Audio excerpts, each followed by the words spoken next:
for this project you need 3 pieces of A4 paper, and you'll fold those in half and flatten that crease down with a bone folder so that the edges are nice and sharp. You could use universal folds if you want.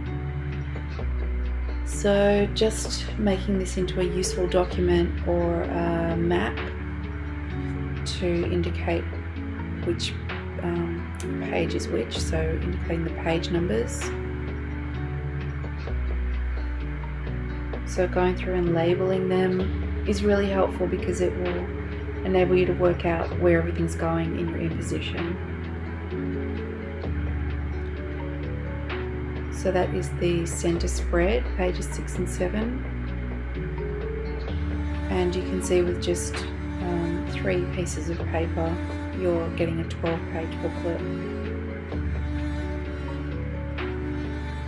So now just going through and looking, so page 2 and 11, 4 and 9, 8 and 5, 6 and 7, that's kind of telling you about the imposition. I'm just making a document here showing the spreads, so how the document will actually be imposed. So if you're making an InDesign document or if you're making a booklet by hand, this is how you'll set up the pages.